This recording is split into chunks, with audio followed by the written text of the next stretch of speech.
Alright guys, so the more I've been bringing up my company and my story and my experiences with running a business in my videos, the more interest you guys have been showing, the more emails I've been getting on the topic. So I figured I would make a video strictly dedicated to this topic, my story from the beginning of, financing and starting the company up until the point I'm at now, what I've learned along the way, because I know a lot of you guys are in similar situations where you're either starting a company now, you're looking to start a company in the future, or you're looking to expand.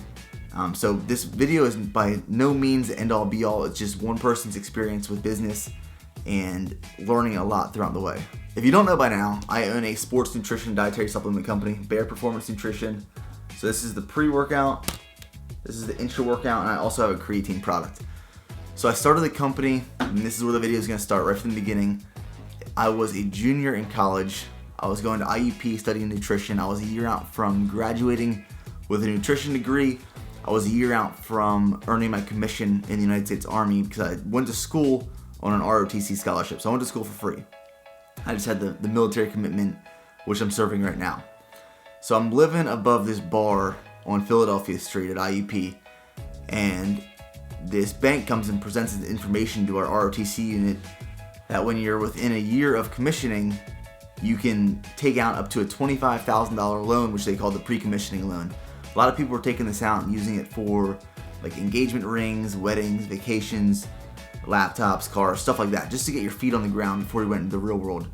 The thing about this loan was it had a very low APR, and you didn't have to make the first payment for like 18 months. So it was a pretty good deal. I saw this though as an opportunity to start my own business. For the longest time, I wanted to get into the sports nutrition dietary supplement company. When I was early in college, I was like mixing up, pre-workout in my bathroom for my buddies and selling it like $1 per serving. And I would just buy the bulk ingredients because it's what I love to do. I had the formulas already made. I just had to tweak them a little bit. But I saw this opportunity to take this money out and start something big for my future, for after the Army, and I was planning ahead. So depending on what kind of market you're in, your finances is going to be different. For me, buying like massive, large quantities of products, obviously I had a larger startup. So like for each product, for each variant, each flavor, you have to buy typically a minimum of 500 bottles with private label manufacturers. It's just the way it works. So it's a huge investment from the beginning, and I nearly used that entire loan for that. Depending on what kind of industry you're getting into, like say for example a t-shirt company, you're going to have a smaller startup. And depending on what else you want to do, depends on how much money you need. So your inventory, obviously your selling point right there, is what you want to spend the majority of your money on from the beginning. And I kind of started worrying too much about marketing and advertising, all this different stuff.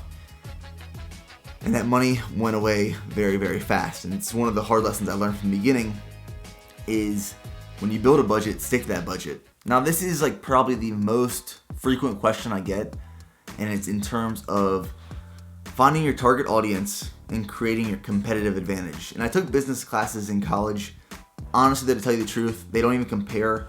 Like this is business classes right here. What you learn, this is experience up here. This is running a business. This is learning about business. It's like night and day, okay? The terms like aren't even the same.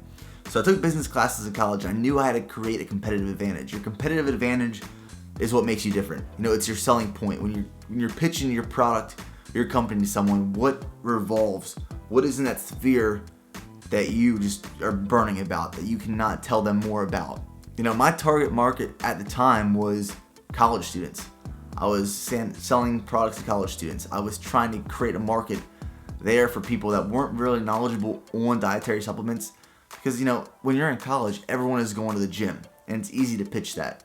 The competitive advantage, though, when I was first coming into the market, there were so many products that were saturated with proprietary blends. And there were a few companies at that point that were selling products without proprietary blends.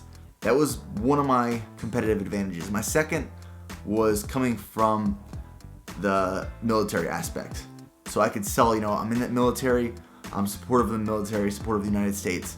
And that was kind of my niche. And that's kind of where I'm at right now as well. I found a niche market within the fitness industry because the military really does help me out. And it really has helped me to grow and run this company. Now, a lot of the things I'm going to bring up are also based off of things that people have asked me. So if this is something you personally asked me, do not be offended. I just think it's something that a lot of people think.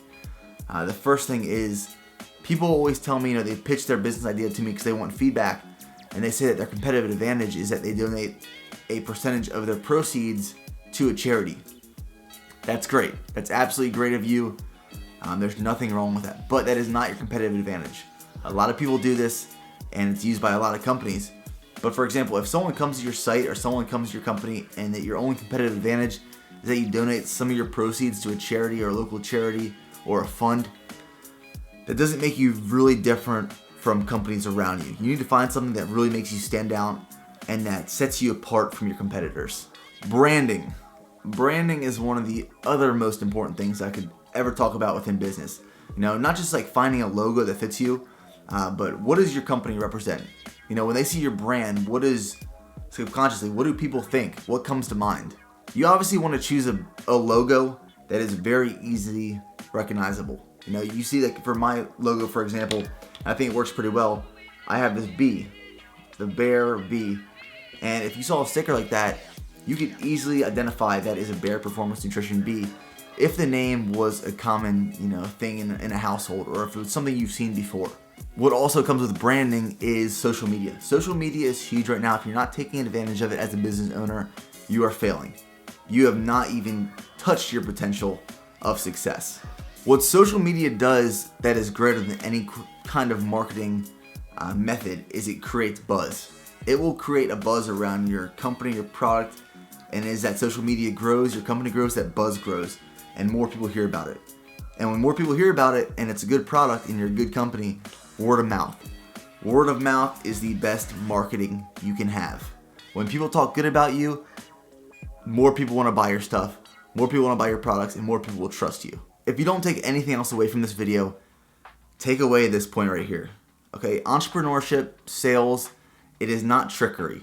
Okay, I've worked with a lot of guys that have marketing and business degrees, and they've tried consulting with me to help me out a little bit, and every method and technique they gave me was to trick the customer into making a sale. That is the worst form of marketing, the worst form of sales you could ever do. What you want to do is create a lasting impression, a lasting relationship with the customer, and create a community. Make a family out of this business. This is a true statistic that 80% of your sales are going to come from 20% of your customers. Okay, a lot of people, whether you're a brick and mortar site or you're e-commerce, people will come onto your site, people will come into your store, and they will walk out with nothing. Okay, that has happened. That's going to happen. That is traffic. Traffic is good. The more traffic you get, hopefully the more conversions you get, and that's something you need to track if you have an e-commerce site. Conversions are, say, 100 people come into my site and one person makes a sale. That rate is my conversion rate, and that's something I want to improve. But you cannot downplay the customer. Okay, the customer is probably smarter than you, and you need to act like they're smarter than you. You need to treat them like they're a person and help them out. A lot of the time, a very successful business will do things that don't have an immediate impression or make a immediate dollar, but in the long term, it will help them out. For example, some of the things that I do, just to give you guys examples, currently what I have been doing is after every sale, a week later, I write a personalized thank you card and note to that customer saying, thanks for buying this. I hope you enjoy it. Let me know what you think. Signed, Nick. Okay, I send that separately than the actual order itself. That leaves a lasting impression. You should care about your customers. You should care about the people that are supporting you because they're helping you. They're helping you grow your company that you love. A lot of you guys have heard me talk about this before, but create value. Not only online, in my case, YouTube videos, on Instagram posts. Create value in people's lives so they can take something away. Everything doesn't have to be a sale. To be in the business of sales, being an entrepreneur, means that you are creating value for people, not only in the products, but in things other than the products. Help them out. If you help them out, they will help you out.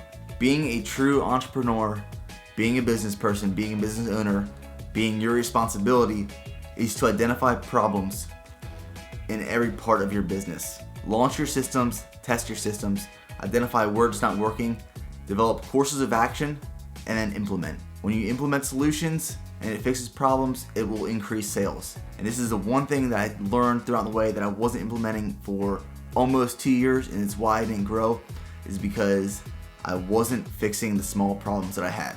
This seems like such a simple solution, But have you ever walked into a gym, and this is just, based off of personal experience, you walk into a gym and you're going there just for a day pass, you're traveling, and you walk up to the cashier and you ask the lady for a day pass, and she doesn't know how much it costs, she doesn't know how to set up a guest, and she goes and tries to ask someone else while you're sitting there for 10 minutes. Would you ever go back? No. And I think one of the great things that you can take away from TV now is Undercover Boss. This is a great way to test your systems. Obviously, the cameras are a little biased and change it up a little bit. But what goes to say that you can't send someone into your gym if you own a gym and you test that system? Okay, if your employees don't know how to take care of that, that's a problem. That's a weakness in your system. And you don't fire that person over it. You teach them. You implement solutions. You create courses of action. That's how you get better. That's how you improve. That's ultimately how you succeed in business. Why am I telling you guys this? It's because I've learned from these. All right, I've learned from these mistakes, and just making small solutions and changes have made dramatic, significant improvements in my business. Okay, my business in my company, my supplement company, is not to the point where I want it to be. Okay, success for me is up here. Right now, I'm down here. Success gets stronger, it gets bigger as you get closer to it. And I was listening to this podcast recently, and they talked about a very awesome and true topic where people involved in business, they like the small failures. They like challenges. If you don't enjoy challenges, you're probably not going to enjoy being an entrepreneur and starting something from nothing. In the podcast, they talked about how he downplayed his business once in a while so that he had struggles to come back to at work. He didn't want to come to work and just go through the motions, and try to change things up a little bit. He wanted to come to work and have a problem. He wanted to fix something. He wanted to create solutions to problems. That's entrepreneurship at its finest. There will be many times while you're running your business and getting started that the risks you calculate seem almost too big that they can't be mitigated. It's almost like, if I fail at this, I'm going to lose everything. And sometimes you will, but sometimes that's a step you need to take. I've taken out 3 loans so far from a business. The first being an initial, which I didn't spend as wisely as I should. I let other people and other companies persuade me to use their services, which ultimately made me lose a lot of money. But in the process, I've transformed my products from, if you originally have been following my company, my labels, my products did not look like this. They've come a long, long way. So guys, if you're personally looking to start your own company and run a business and you want to be an entrepreneur, which is an art, I've learned it is truly an art to become successful and run a business and manage people. That's another different topic which I've been involved in with the Army. So you can manage products, you can manage services, you can manage people, and then sometimes they all come together and they're all have different methods and principles and leadership applied. But don't be afraid to take risks, and do not be afraid to change. Be very open-minded. Some of the biggest businesses that you see fail is because they haven't been open-minded. They're not willing to change with the people, with the trends. Alright guys, so I hope that helps some of you guys out and answered some questions. There's no secret to running a business and being an entrepreneur. It's just applying the things that other people all over the world are willing to give you. All these tips and tricks, applying it to yourself, and then just putting in the work. With that being said, I appreciate the support, guys. Thanks for the interest in all the videos. If you get a chance, go over to bearperformancenutrition.com, check out some products, and I'll see you guys in the next video.